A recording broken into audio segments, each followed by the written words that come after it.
911, what's your emergency?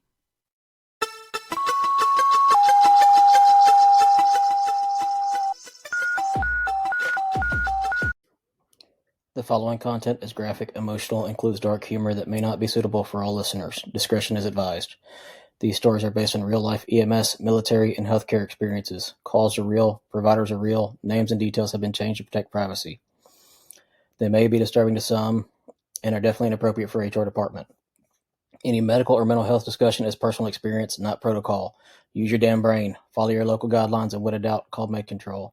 If you're struggling, don't do it alone. Talk to someone, a coworker, a friend, a therapist, or hell, reach out to me. I'll answer. Need help right now? Text or call 988 or visit 988lifeline.org. Oh, yeah. All right. Welcome back to Dispatch Dysfunctional. If you're new here, this isn't a show just about protocols, skills, or running the perfect call.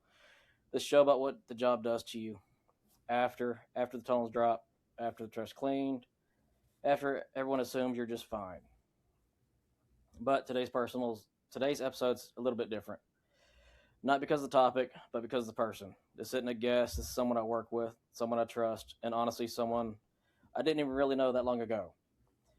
We met in orientation, didn't know each other at all, and within, 10 minutes? Yeah. 15 minutes? Yeah. We were talking like we knew each other. It was funny. Yeah. So people thought we were scared the pissed shit out of off. everyone. Hey, we pissed a lot of people off in that room. It's all good. They fucking suck it up, Buttercup. That's it. Like, they're looking at us like, who the fuck are these two idiots? But whatever. And that's the funny thing about this job. You don't always connect with people, but when you do, it's instant because you already understand something most people never will. And today we're talking about that part of the job, the part that don't leave. So I'm not going to do the formal intro this time. No resume, no credentials. You already know how this works. Who are you inside the job, Chris? Inside the job, I'm down to business. I need to take care of my patients, take care of, if I get a tone drop for a house fire, or I've got to protect my people.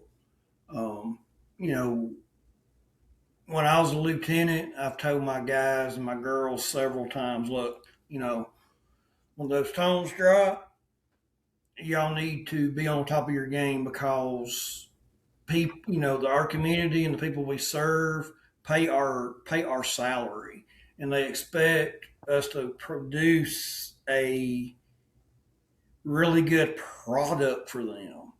And if you don't fucking do your job, you're gonna piss me off.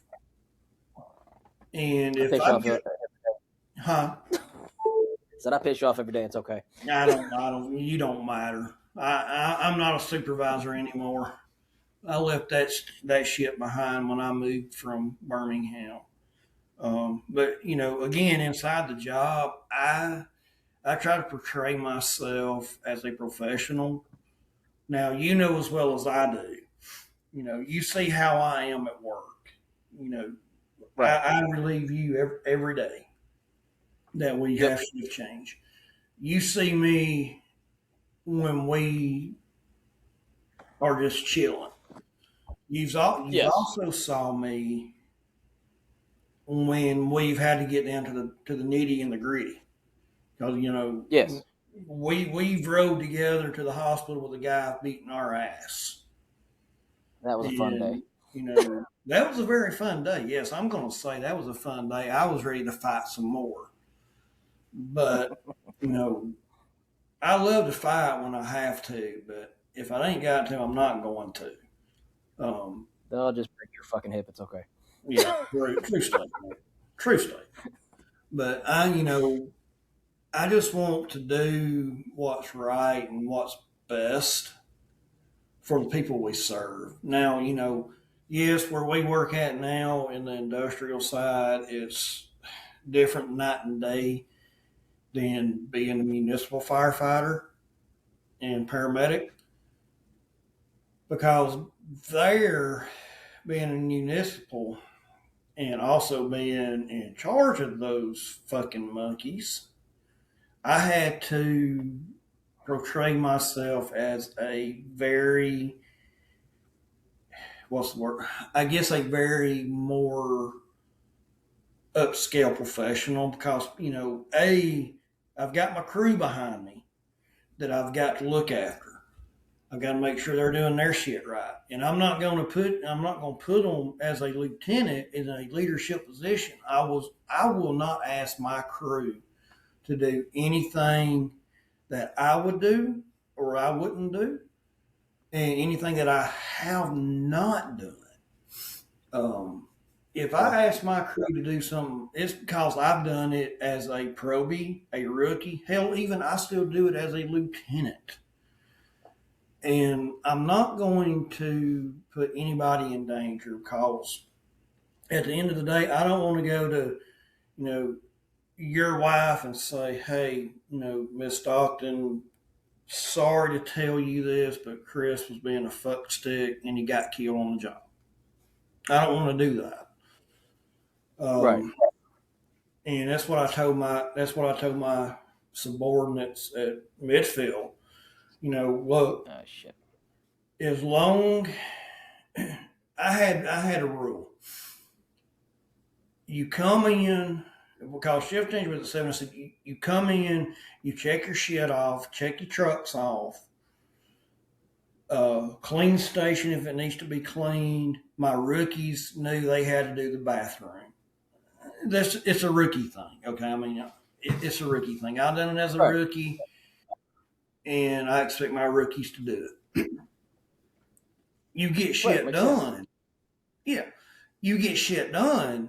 Then if we don't have a PR event for that day, or if the chief or city's gonna be in and out or whatever, then out of sight, out of mind. Just run your damn calls is all I ask. If you get a call, if you're in your bunk, get your ass up and get on that fucking truck. If I've got to leave I get back to the station, you're gonna have some pen and paper on your ass. I usually gave my folks 2 times. 2 shots. First shot, I'm gonna jump your ass. 2 shots, you're getting some paper to pencil to paper, and and my folks respected me for that because I wasn't a hard ass. What, according to some people, what some people might see, I wasn't a hard ass on my folks. I wanted them to do their job is all I really cared. I want them to do their jobs, respond, show the people who pay your paycheck. You need to show them, hey, I'm top caliber. I'm here to help you, and call it a day, and let's go back to the damn barn. You get your shit done the first thing in the morning. If we get everything done, I ain't got no PR at 9:00. Go to your fucking bunk. I don't give a shit. Right. But here's what I've asked of you. If you can keep me out of the chief's office, which if I'm not in his office, and you know as well as I do, I am a fucking troublemaker. I mean, yeah, that makes sense. We're medics. I'm a paramedic. And, if I can stay out of the chief's office, then you can stay out of my office. But if you do something to put me in the position in the chief's office, your ass is coming into my office and you're going to get some paperwork done. And, and I can say, on one hand, I've had maybe two guys that no longer work there had me in the chief's office more than I care to I care to remember. But they no longer work at the city of Midfield, and that's it. I said, fuck it. One guy had a stack of paperwork. I know he had 2 files going, but he let his medic license lapse, and we told him, hey, dude, you've got until July the 31st to get your shit together. If you don't, you are no longer an employee. Well, the stupid son of a bitch didn't get shit done. And I said, you know what? You're done. You're done here. And then, we've had a guy who got in trouble for drugs. He stole some ketamine out of the medical cabinet. And that's not the first time. He's had his Alabama license taken away, suspended, shit, 3 times. 4th time was a charm. Doc Ferguson, which was our MD, he said, "Nope." He said, "Dude, we gave you chance after chance, and you fucked us." He said, "And you're done. You are no longer a medic for the state of Alabama." And that was a hard one I had to swallow too, because I went to bat for him the last time he lost his license.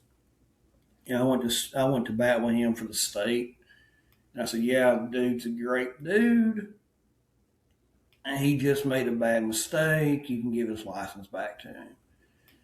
And then the fucker does what he did. He overdosed in his bunk room. He just got on shift. He overdosed, and we took his ass to UAB. And when he got back, our chief had Midfield PD in the office, and as soon as that dude came back, they put him in cuffs. He spent a couple of days in Jefferson County on felony charges. And that was a hard one for all of us lieutenants, man. I mean, we damn, dude, we love you, guy. You're our brother, and we know you're going through a lot. Hell, come to us, man. If you're having trouble with your wife, come to us, because mental health, I hold mental health very close to my heart, because you know a lot of my story when we talked in orientation, Right. So before we get into that, let me start with this real quick. Before we get into all this, what do you want people to take away today from this episode? Just put that out there. I hope people take away that, behind the badge, we're all human. We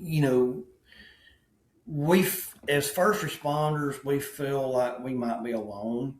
We're not. We're not alone. We've got we've got a good support system. Or I hope we do. Now, You should. You're not alone, because you've got me and you as first responders. We know how other first responders may feel. I've lost some friends to suicide that were first responders.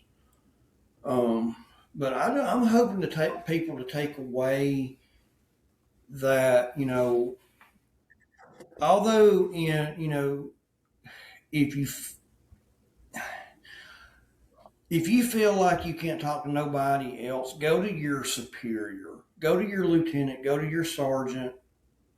Hey, look, I'm having trouble. Send me to EAP, Employee Assistance Program. Talk to me, do something, because I'm going to tell you, I've had to talk to a couple of people before, because I've had some issues. But I just hope people understand you're not alone. If you can confide in your officer, go talk to your officer. Because to me, a good officer will listen to his people and help his people, I guess, help his people cope with stuff. Don't turn to alcohol. Don't turn to drugs. Trust me, I've done that shit. I turned to alcohol, and I've turned to drugs to try to kill the pain. And as you know, when we were in orientation, I told you I, I'm a I'm a religious guy. I believe in God Right. wholeheartedly, and He brought me through some of the darkest times of my life. I was an alcoholic. Do I still drink? Yeah, I'll drink a beer every now and then. But I know, I know my limit. I'm not going to just sit here and drown my sorrows in alcohol or take drugs. Um, Really, the only drug that I done to try to cope was I ate pills. I got addicted to narcotics, to opiates, and I broke that cycle. One, I broke it because of God. Two, I broke it because of the woman that I'm married to now. You know, she had a big, and her mama too, had a big step in me changing who I was. I think that's the biggest thing is we got to have the support systems, in Yeah. place. You got to have people that back you. As you said, I've had friends who've, wound up taking the cheater's way out, I should say, Yeah. uh, or not opening up and bottling it up like everyone always says to do. Um, and of course, that eats you alive, and you wind up fighting your own little demons and losing. Yeah. Um, Well, and I've always tried to have an open door. Um, you know, if you can trust me to come to me with your problems, I'm not going to go out here and blab your problems to everybody because one, you trust me with your story, what's going on. And, if you don't want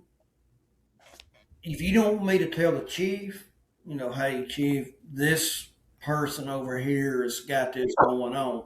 I By God, I'm not going to tell the chief. It's going to be between me and whoever I'm having the conversation with. right, Um, and the same thing goes with people at the meal. Hey, the only one that I really know well enough to talk to my problems with is actually you, Chris. I mean, me and you, yay! yeah, me and you know, we know each other like that. Right, right. But No, yeah, I agree. I'm not going to blab somebody's story out there unless you tell me, hey, if you know anything, just let people know, hey, this is what's going on. Uh, Right, I won't. I know it's hard to be a first responder. I was 19 years old. Uh, my son, he just got into it. He works for an ambulance service up in North Alabama. It's Coleman EMS. It's about like Mobile County EMS. Um, gotcha. he just got his basic. He's wanting to go into med because he's let's see, I'm 40. He's 27, and he saw me through his younger years. I volunteered. I pulled after me and his mother got divorced. I pulled myself up out of the gutter and I went to college and I got my basic, and then I got my medic, I got my fire 1 and 2, and just the list keeps going on and on and on. Right, And I just, it's like I told him, and he's got some issues. To be honest with you, the career path that he chose with his mental issues he's got, he really shouldn't be doing what we're doing. But I'm not one to knock, okay? right, I'm glad he's doing what he loves. He saw his dad do it growing up, and he told me he said, Dad, I'm an EMT basic. I said, good for you, man. I said that's good, man. I said you got this, and so he finally goes. He passes the class, and it took him 6 months to sit and take the test. And I kept telling him, son, you just came out of class 6 months ago. I said, you're gonna lose everything that you were taught. No, Yep. I'm not. I said, yeah, you are. I said, everything that you've learned in class, you're gonna lose. You're gonna lose it. That little peckerhead took basic registry the first time and fucking passed it. I'm like, I had to what? drink alcohol each time. Huh? What? I had to get buzzed each time I took my test. Test anxiety. Oh yeah. Well, now he's wanting to go through medic. He was in firefighter 160, but he had to give it up right now because he's got a brand new baby, and the way that his schedule works. His schedule's like what ours is at the plant. It's fixing to go. He's on a 4-4, but he don't have to work overnight. He's on day shift. His Right. partner is a dickhead, Eh, which I we mean, all deal with those. come on now, us as medics, we know how it is when you got a brand new basic on your truck. We know how it Yep. goes. But But you got to teach them. yeah, I've had some good medics in my life that I was a partner with, and I had some shit medics. And I'm pretty Right. sure, when you were at Mobile County, you've had some good medics, or wherever you was at as basic. You had a good medics, and you had some shit medics. I'd like to say I me think, and you are the world's okayest medics. yeah. I mean, So, on the good medic, shit medic thing, I think, in my opinion, is a lot of that shitty medic is from their attitudes. yeah, absolutely. They don't want to learn. Even I'll admit it. When I first got my medic or advanced, even, I Mhm. was like, okay, I was a basic at once. I already know what the fuck these guys know. Well, that was proven wrong to me numerous times. Yeah. Your he can teach you shit you may not have you may have forgotten, or you may not have even realized you didn't know. Oh, yeah. And it's amazing, that the old saying is the medic is only as good as his basic, and Yeah. that is the 100% truth. Well, I also live by this, and I tell new medics, and I even tell basics and advanced who want to become medics. If you want to be a good paramedic, you better be a great basic or an advanced. If you want to be a jump up medic, you better have expectations as high as the clouds as a basic or advanced to pull that off. Yep, 95% of our causes, basic causes, BLS. pretty And much. I mean, how many times do we give medications? How many times do we pace? I've been a medic for plenty of years now, and I've paced, I've chemically cardioverted somebody, but and like you said, you are only as good as your basic is. Yep.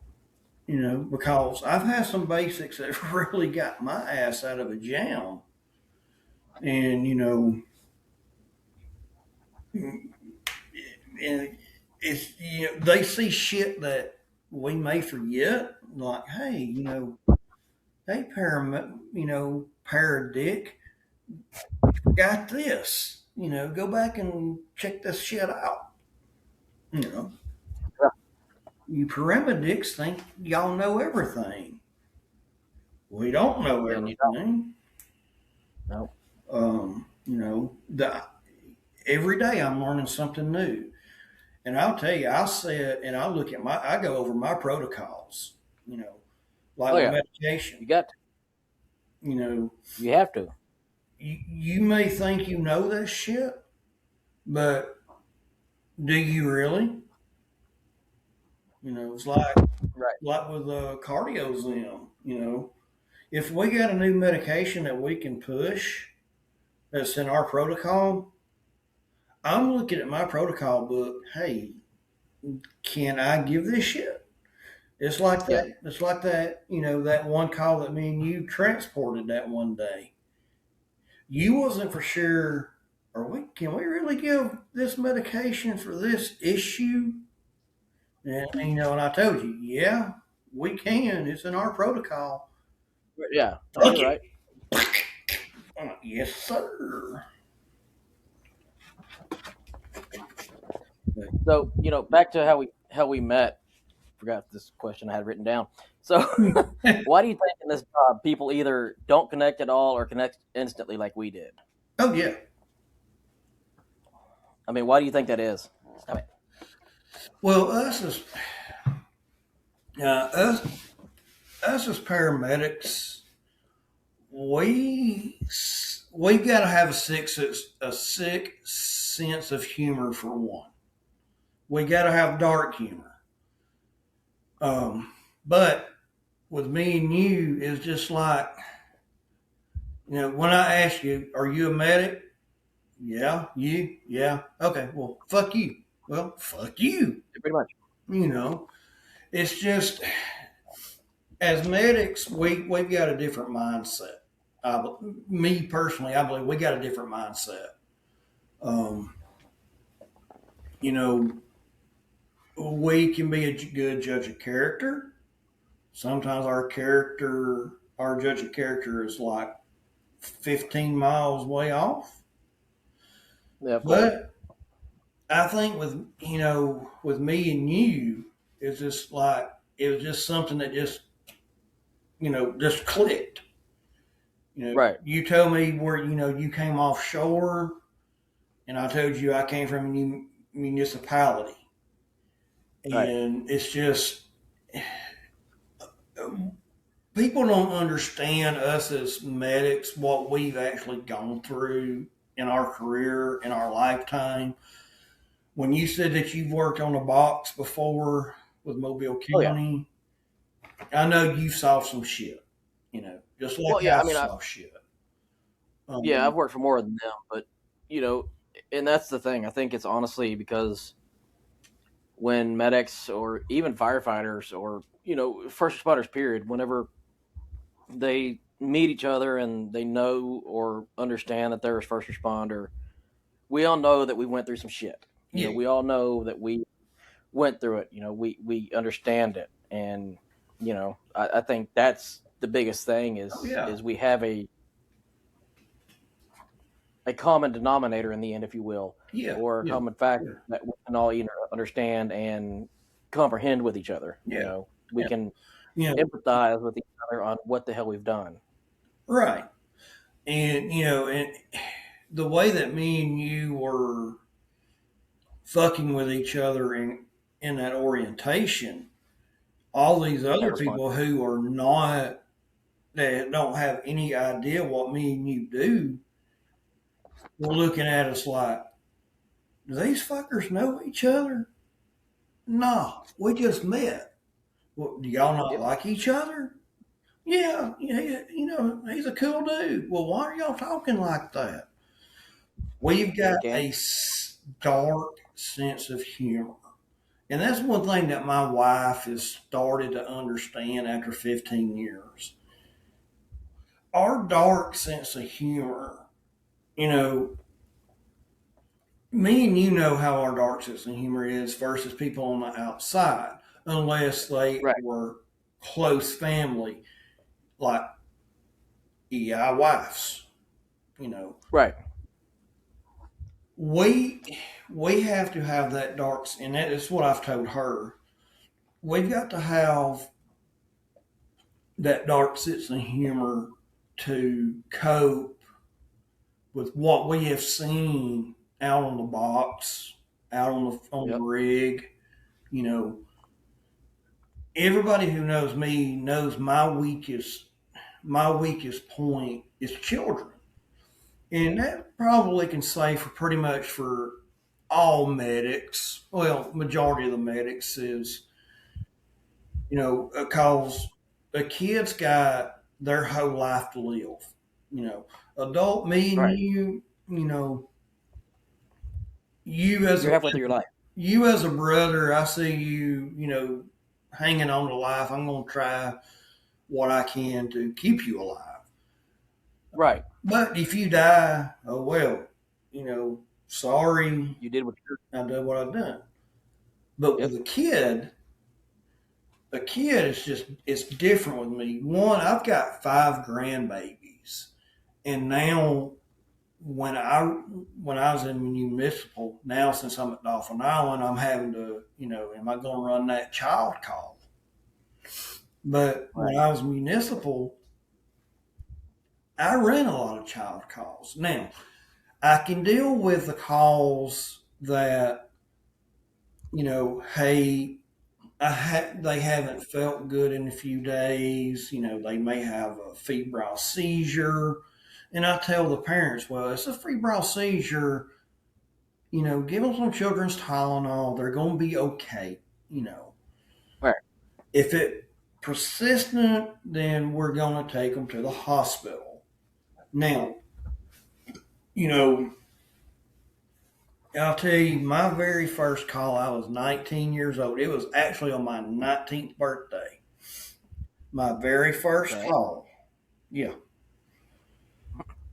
I got dispatched out, and I was a volunteer. I got dispatched out on a motor vehicle crash on I-65 up in Coleman County, where a mother that had 2 children in the car, they said they were doing like 110, and she lost control. Oh yeah, it was bad.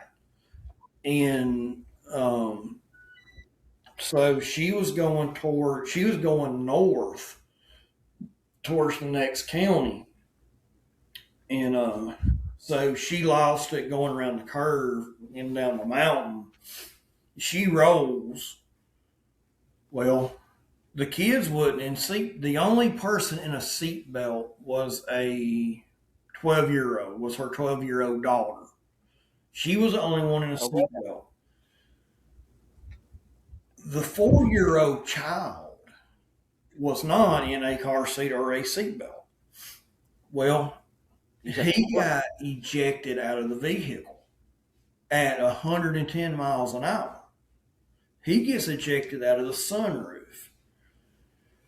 Well, he he slid a quarter of a mile. They estimated it was about a quarter of a mile on the asphalt on 65. He Damn. was hamburger meat. Okay, he was freaking Right. hamburger meat. Now, keep in mind, I was 19 years old. It was my birthday, and I've never dealt with death like this before. So Right.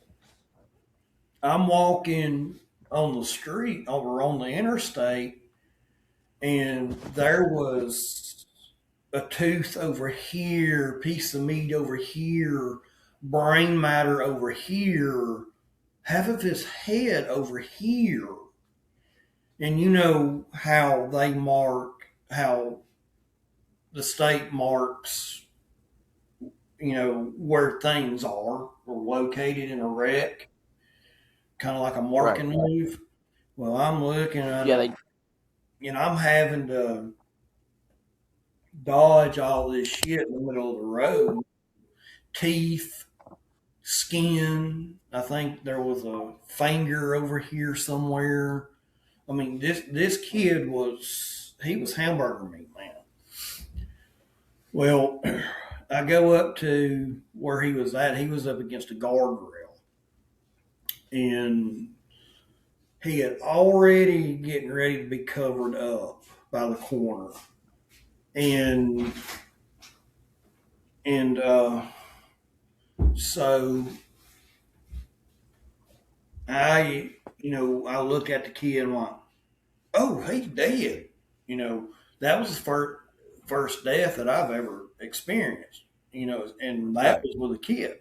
Well, I looked down over the hill, and his mother was also deceased, and it broke her Oh, neck, and she had just hanging out of the car, and the only survivor was the 12-year-old girl who was restrained,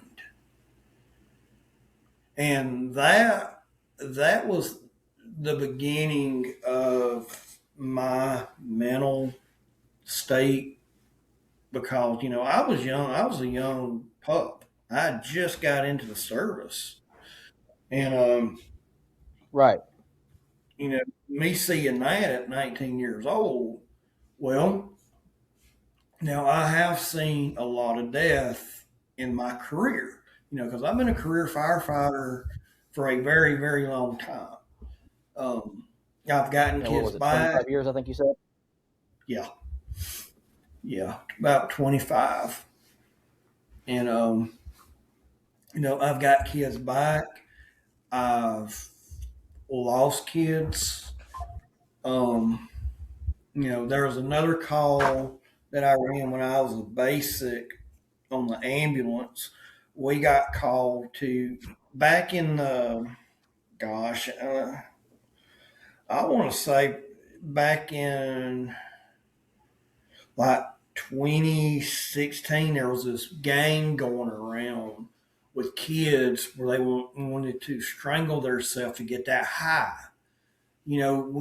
How they would Yep, I strangle remember. themselves. You know what I'm talking about?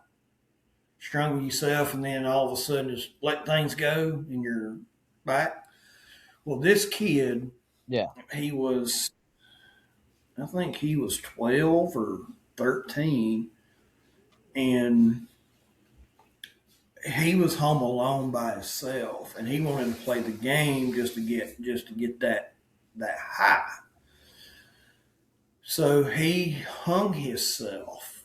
Well, I guess he kicked the chair out from under him far enough to where he couldn't get the chair because the chair leaned back. Well, of course, he hung himself, and that Right. that was a hard one. Um, that one stayed with me for a little bit, but I kind of hold the shit in, when it comes to kids, because I don't really like talking about kids. But this shit's Right. off. Anything's not off limits on here. I'm trying to open up, to our So audience. on that note, Huh? is it harder to talk about it now? On that note, is it harder to talk about it now since you have grandkids, or does it make It it easier to is. talk about it? It To certain people, it's it's a little easier, but just to the general public, there's things that my wife I don't even talk to my wife about, Right. when it comes to that. Um, And that's normal. I think that's all of us. but now there's I'll give you a case that right before I moved, I worked. Um, it was a 4-year-old boy. He got shot in the head with a 40 cal. He found his father's gun in the back seat of the car. Okay, now explain to me. Now this is coming from I'm putting my law enforcement side into this mix too. Along with my paramedic. So you tell me how if a 4-year-old was restrained in their car seat, then how would they be able to get a gun? Okay, good question, right? Yeah, I'm trying to figure out how that would work. Versus one thing that pissed me off was, why do you have your gun in the back seat of your vehicle with your 4-year-old child? Okay, Yeah, it's a good, fairly well, valid point. I am. not trying to be racist about this, but they were a different ethnicity. And this dude, now the mother is freaking fantastic. The father actually worked in the street department for the city that I was actually working for at this time. Damn. Yeah. And so, going to the dispatch side of it, the dispatch came in. Now, keep in mind, our dispatch system that we had at this city, it was shit. Okay. They were not Right. EMDs at all. They did not know how to dispatch medical or fire. Now, for PD side, they still sucked. Okay. But but this, Either one or the other, not both. yeah, no shit, right? Well, we get the dispatch for a child shot in the head. Uh, Now, I was the only medic on scene. I was the only medic in the city that day, let alone being the officer. My whole damn crew called out for the red flu for some reason. I'm like, what the, whatever. Me and this guy can handle everything. Hell, we would jam up. So we get the call for a 4-year-old shot in the head. No further details. I'm like, this is something I need to know. What's the details? So I get on the radio and I tell dispatch. I said, I asked dispatch, what do we have exactly? Oh, well, we just got a kid shot in the head. I'm like, self-inflicted or what? By this time I'm already running out to the engine because I've got to get on the Right. scene and start triaging this kid. Well, she didn't give me much information. Well, on the way to the call, I was trying to get every ambulance that I could that would respond. I did not care what service it was. And, I even called for Birmingham because, the city I was working at, Birmingham had a transport like 2 miles up the road. And they just, some reason, refused to come help us on anything. And, I was trying to get Birmingham. I was trying to get a couple more other private ambulance services. I needed an ambulance. I don't care Right. where they came from. So we were going, and and my dispatch said, "Well, uh, you got a RPS unit coming, but it's an advanced unit." I'm like, "Okay, what in advance can they can control bleeding, they can keep this kid alive on the way to the Right. hospital." Well, with me being the only medic in the city, I I couldn't leave my city uncovered. So, get on scene. I'm looking out at the officer door. This little kid was laying beside a mailbox, unresponsive, and I mean he had agonal breathing, man. I mean Right. I knew this kid. He was fixing just to get his wings and go on out of the world. Yep. So the first thing I do, I told my driver, I said, "Look, I said, you just keep people off of me." I said, you know, "I'll deal with this." Well, luckily the ambulance was not very far. I think they pulled up like 10 seconds after we did. Well, PD hadn't got there yet. And so, you know, they teach us in class to, scene safety. Okay. Yes, I think safe. Yeah. Well, Fellowship. to me, you know, I believe the call dictates to me if I'm waiting on PD to get on scene or not. All right. Well, when it's a kid shot, I'm not waiting on PD. If you're going to shoot, go ahead and shoot me. I mean, hell, I'm doing what I'm supposed to do for this kid. So the dad was over me, just screaming and hollering. And I looked at him. I said, "Look, man," I said, "do you want me to save your kid, or do you want your kid to lay here and die?" I mean, I was a dick. I said, "Do you want your Right. kid to lay here and die?" I said, "I totally refuse to let this young kid sit here and die because you're over here cussing me." "Well, can his mama come see?" I said, "No, absolutely not." I said, "I need your ass to get all the way back." Well, by the time he started, he bowed up on me. And I said, "Look, man," I said, "I ain't got time to fuck with you. I've got your kid right here. I'm trying to save." I said, Right. and I've already got the kid rolled over, and I'm holding it. I'm holding his airway for him, and so finally PD showed up, and I said, "Look," I said, "you need to get these son of a bitches back." I said, "This is the dad where the gun was in his car." I said, "The mama's over there." I said, "The mama's not really giving us any trouble." I said, "But I need everybody back. I'm working my ass off with this child." And so the ambulance gets on scene. I've already got the child. I got him bandaged up, got the bleeding stopped because the bullet, luckily, the bullet, when it went in his forehead, it just curved around his skull.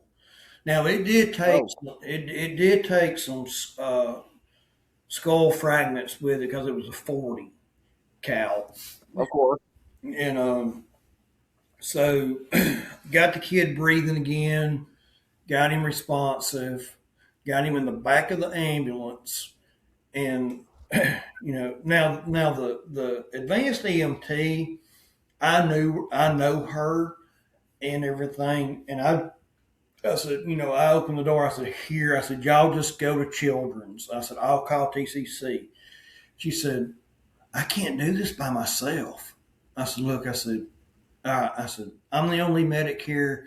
I looked at my driver. I said, "Look," I said, "call the mayor." I said, "Shut the city down and let somebody else handle it until I get back." I said, "I got to ride with this EMT." So I'm jumping Right. in the back and laid the kid on the stretcher. And every time he would turn his head, he would lose his airway. So I finally decided, you know what? Piss on this. I'm tubing him. I don't give a shit what the ER docs say. Now I did have the Children's Hospital ER doc on my side because he's a firm believer in you do what you got to do to keep this child alive. Okay, fair enough, right? So we get his airway back, and the kid needed a line started on him. He needed a workup. Well, Right. my advanced, she was like, I don't know what to do. I don't know what to do. So not only did I had the grandfather side coming out, I had the dad side, I had the instructor side. So in between all that shit, I'm instructing her, "Hey, look, you treat them like people. You know, treat them like a small adult. They're little people. Right. They are little people.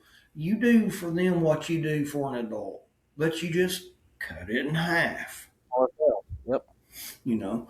Well, she said, "Well, what do you need me to do?" I said, "Fucking start a line. Just do something." So she was pissing around trying to get a line started. I'm on the phone with TCC. I'm giving them. I said, "Look, I've got this going on. This 4-year-old, and the I said 4-year-old shot in the head. I'm working on getting a line and everything else." I said, "My EMT is just trying her best to survive. Right. He said, the operator at TCC said, okay, well, when you get done, you can call me back with your times and stuff. He said, I will. I'm going to let children's know what's going on. He said, you just do what you can for that kid. And so I started a 24 on the kid in the AC. And I don't know if you've ever started a line on a child, but it's hard. It's freaking hard, dude. Their veins are squirrely as shit. They're tiny as shit. Especially going down the road at 82 miles an hour in Birmingham, hitting them fucking bumps. You're like, ooh, ooh, ooh, ooh. There it is, you know. Yep. But I've always said I can do better giving an IV going down the road hitting bumps than I can sitting still at the ER. And This is true. but long story short, with that kid, I actually found out that I worked with one of the girls who knows the mother really well of this child. And she knew that I was the one who took care of the kid. So probably about a week, I'd say a week later, I'm getting a phone call from a girl that I used to work with. She said, hey, man, she said, Lou, that kid that you took care of? I said, yeah. She said, well, turns out the mama is kin or a friend of the family or whatever. Well, come to find out, that kid was kin to a couple of people at the department that I worked at. And luckily, one of the guys that the baby's kin to, he was supposed to be at work that day, but he called off. And he's glad he did. And I can't blame him. I cannot blame him at all. Right. And she said, hey, the boys, he's a couple of days in ICU. They pulled the tube out. He's talking. He's just acting like a regular 4-year-old kid. I'm like, wow. Hell yeah. I'm like, wow. That's just that's crazy, man. Because seeing what has happened to that kid, I'm thinking that kid was going to have a lot of deficits. Well, he spent 1 week in that hospital, and in the docs and everybody said, hey, whatever you done on scene, saved that kid. I said, I just done what I was supposed to do. I relied on God for one, and I relied on my training. And I said, Right. I don't know what to say. And the kid, he walked out of the hospital. I've got videos, and I'll show you the videos of the kid next time I see you at work. And the kid, he didn't have any deficits, at all. And he's living the life of a happy-go-lucky 4-year-old boy. Well, he's probably 5 now, but living the life as a young boy with no care in the world. And I think the only thing he has is a little scar where his hair don't come over. But he didn't have to have brain surgery. He was kept alive, and he got discharged within a week.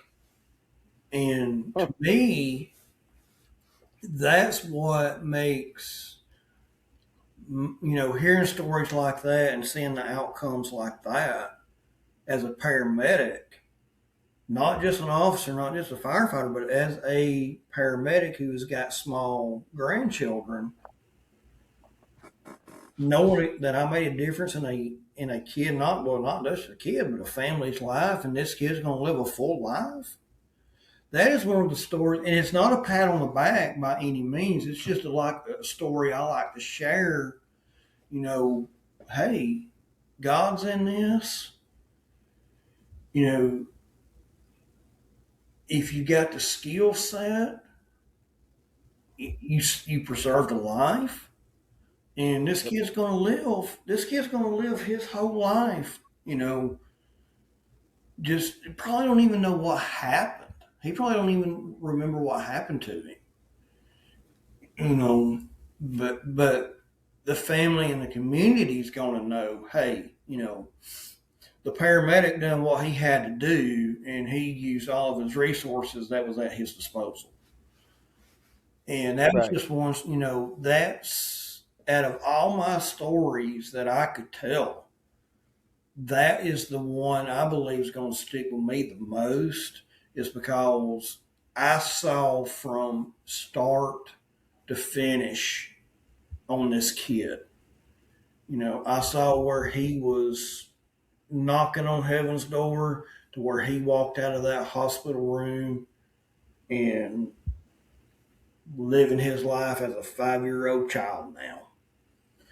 And it's funny you said it that way because that I personally think that's the reason a lot of medics and EMTs get burned out is Mm-hmm. we get to see the beginning.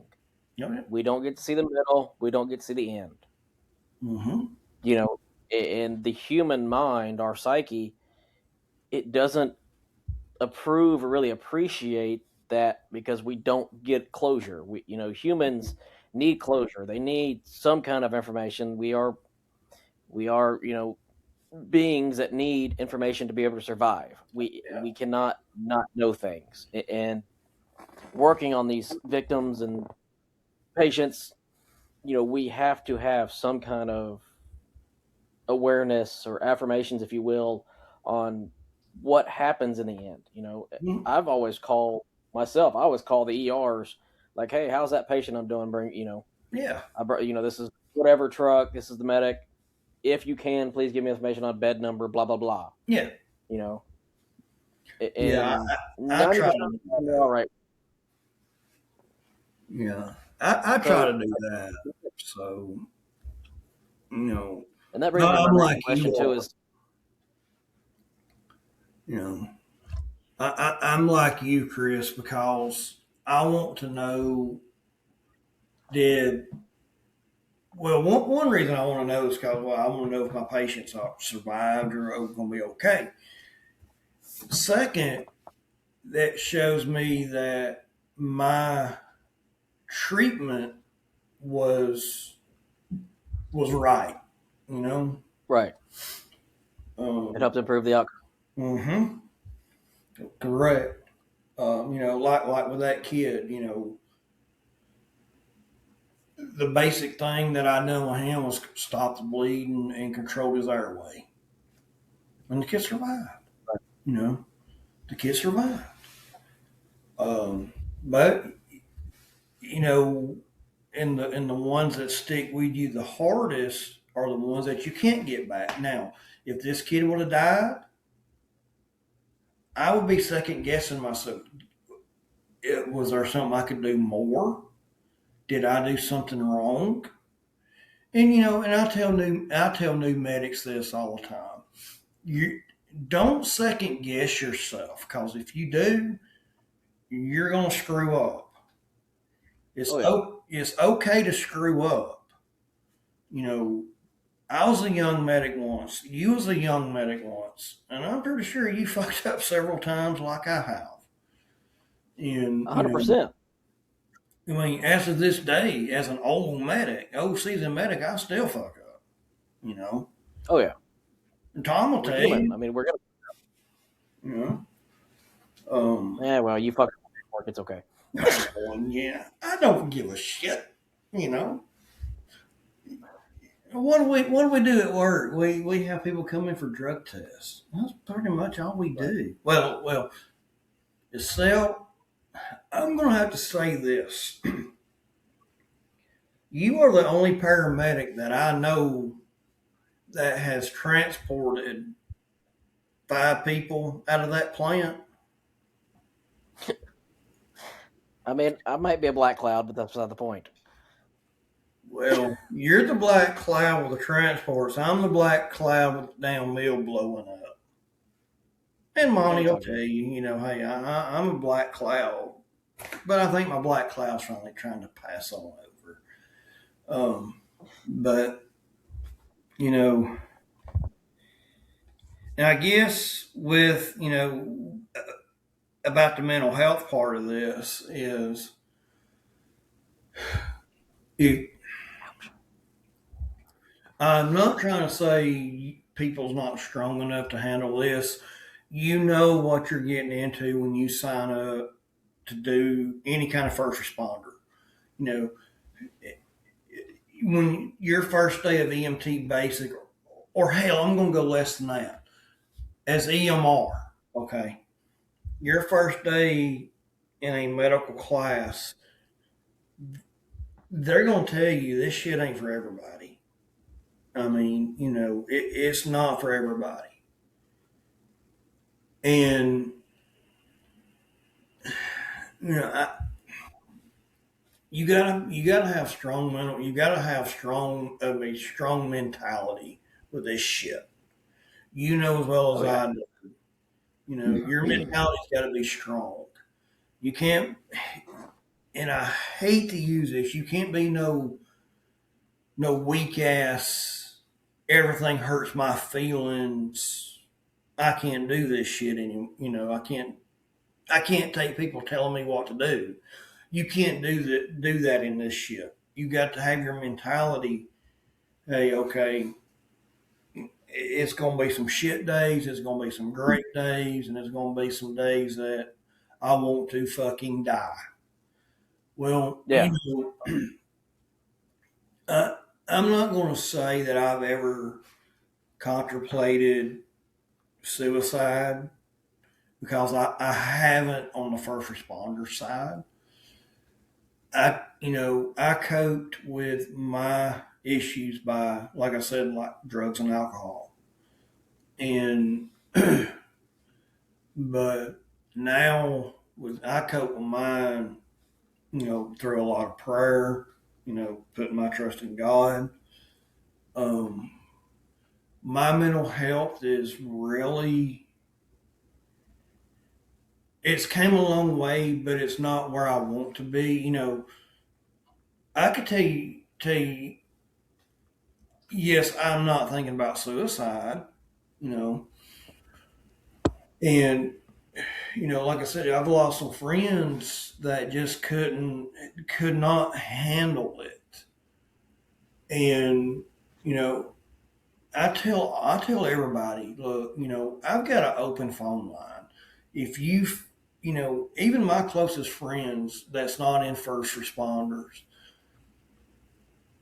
if you feel like you can't go on your own, give me a call, man. Just call me. My phone line is open. You you know, 100%. and us as not just medics, but us as men. People tend to, well, you're a man, you can handle this shit. They tend to put us, I guess, kind of on the back burner to speak because we're men. We can handle this. We're tough. But I'm here to tell you, it don't matter if you're the toughest son of a bitch out here. Uh, there's going to be a time in your life that your mentality is going to get the best of you, and you're going to break down, and you are going to squall. I've always thought I was a tough guy because I don't cry. Yeah, bullshit. It's going to come Yeah. back on you. Um, you know, you may be sitting at home. You and your spouse may be having issues or whatever. And this don't just go. This don't just go on what we see as first responders. This can go along as your family. You and your spouse are fighting. You got issues with your kids. You're just not strong enough to deal with the issues. Well, Right. you know, you are Speak strong out. enough. You're strong enough. You've just got to believe that you can pull through it. There is nothing in this life worth you killing yourself over. Nothing. All right. You lose a spouse to whatever the reason is. Okay, well, if your spouse dies, I understand, you need time to heal. I get that. If your spouse cheats on you, infidelity, well, you know what? There's more fish out there in the sea. Okay? There is nobody worth you killing yourself over. And some of my friends who have committed suicide that are first responders, it wound up being from their spouse because their spouse ran out on them or whatever. Okay.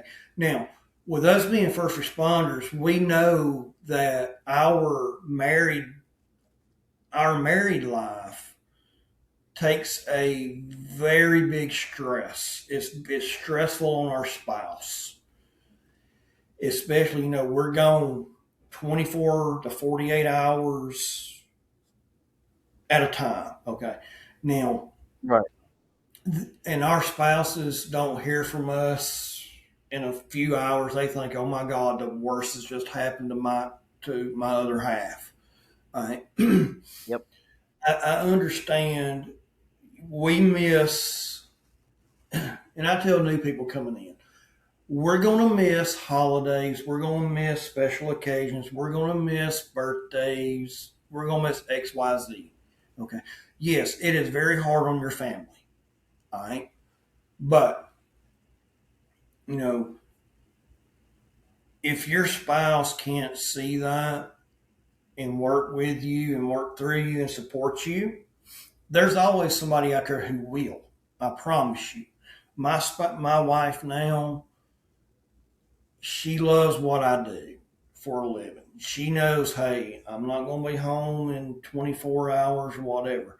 But now with our schedule starting to change, that's going to be different. But, Yeah. but as far as you're seeing a lot of death and you're thinking, well, I could have done something better for the outcome of this patient. I've seen death and dying for 20 years. Okay. To me, it, and I hate to say it, but seeing death has kind of like got me cold to death.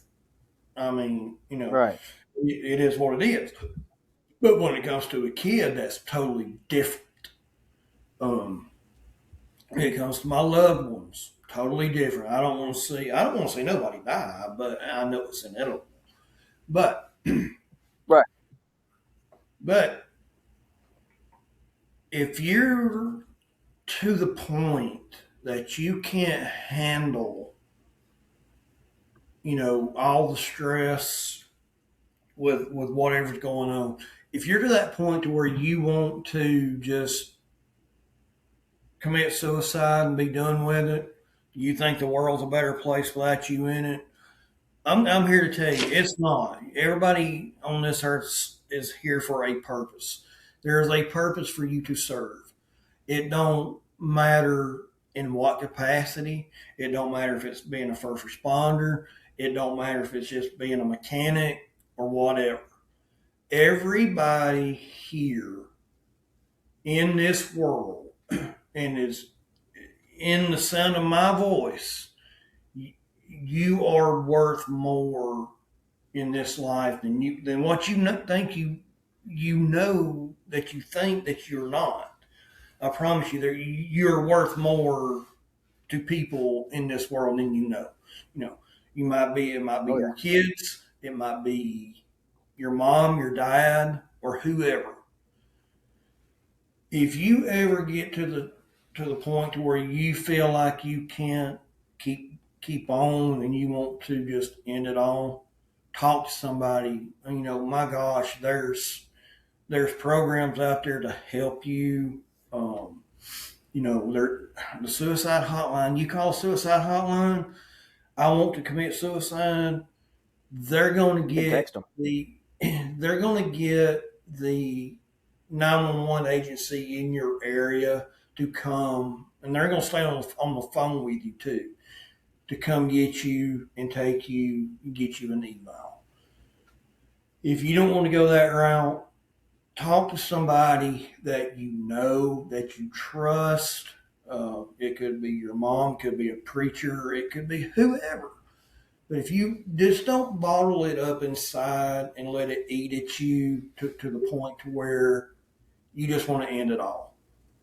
Um, Right. I've ran a lot of suicides in my municipal career. You know, I don't like to see somebody take as you said, the cheater's way out. Okay, Right. Yeah. there's help for everybody. You can get help.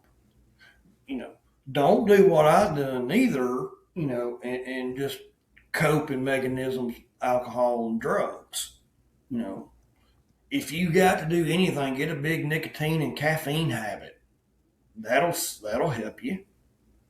That's where mine's at. Well, not nicotine, but Yeah, well, caffeine.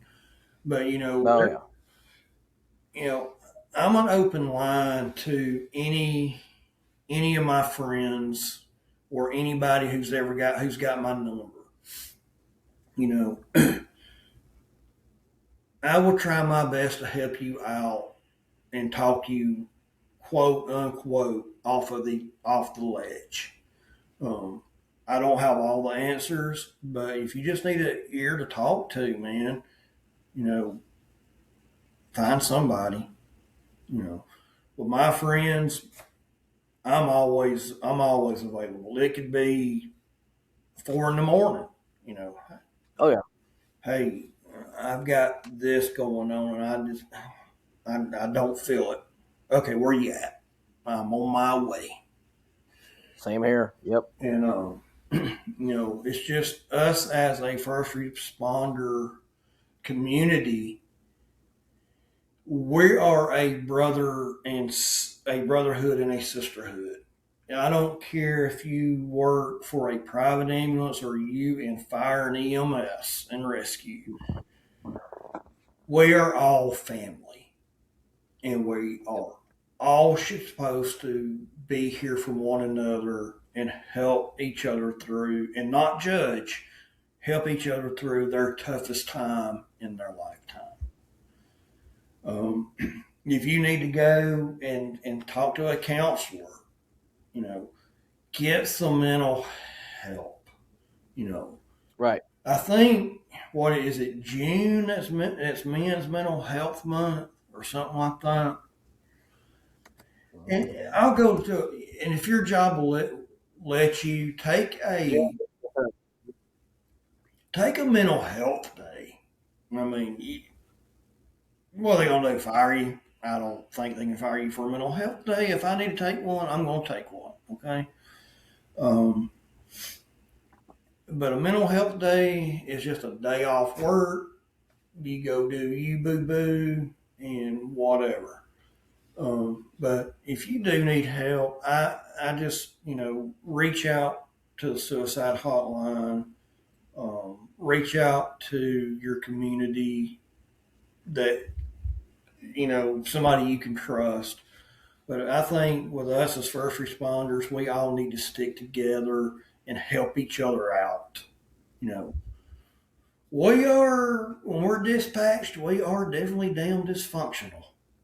Okay. Oh yeah. You know, we're, and even after the call, we're still dysfunctional. I mean, we're a dysfunctional family and we need That's to be here 100%. for each other. Um, you know, just be here for one another. If you need help, again, I just reach out to somebody. You know, there is no hard feelings, and do not be ashamed to ask for help. There's help out there, and I can promise you, if I ever feel like I need help, I've got resources that I can go to. Yeah. I want people to just sit. The world is not better off without you. Think of your family. If you ever want to think of doing something like that, you're going to hurt more people then you think that you're helping. You know, just you're here for a purpose. You're here for a Yep. reason. And get your mental health checked out. If you're a leader in your department or your agency,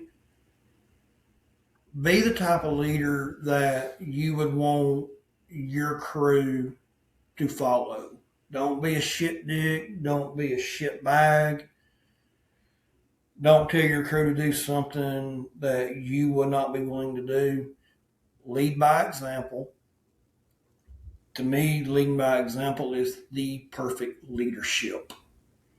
And this goes for anything, not just being a first responder. It can go with the mill. All right. Be a good leader. Lead by example. Oh yeah. Lead from the front. Just if you're a leader, be worth somebody to be worth following. And don't take advice from anybody that you wouldn't. I can't remember that exact wording, but don't be stupid. Okay, just Yeah. don't be stupid. Be somebody that you want your crew to be proud of. Say, hey, yeah, that's my captain, that's my lieutenant, or my chief, or my sarge. Okay, and be the type of crew that nobody really knows who the leader is. And I say that to say this with that quote. If you're a good leader, there ain't no damn reason in the world that you need to let everybody in the world know that you're the lieutenant or you're the captain.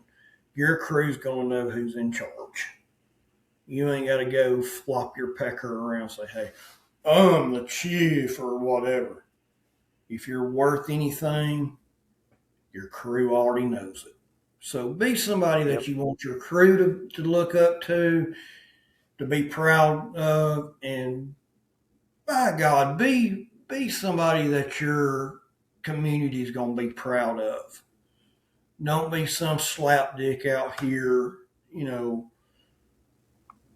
just do your job, do your damn job, and protect your people. And again, if you need any kind of mental health Reach out. mental health is I hold that near and dear. So please get help. Get help. You know, I want everybody to succeed in life. I do. I like to see Yes, the sir. good in everybody. So please just be a good leader. Get the help you need. Stay positive, and you will prevail like no other. Yes, sir. And I appreciate you coming on today. Seriously, it's been awesome. Not just as a guest, but someone who actually understands and respects the job and can actually help train anybody else on it. Mm-hmm. My pleasure. My pleasure. Um, I just. If you think it's too heavy to say it anyway. It beats a eulogy. You don't have to apologize for surviving however you can. You're not the reason things are heavy. You're the reason they're still moving. Need support right now? Reach out to me. Reach out to somebody. Text or call 988 or visit 988lifeline.org. You're not alone. Not in this job. Not in this fight. Want to share your story or connect? Visit critical-run.com or message the Facebook page, Dispatched and Dysfunctional. We're building this for you, for them, for all of us.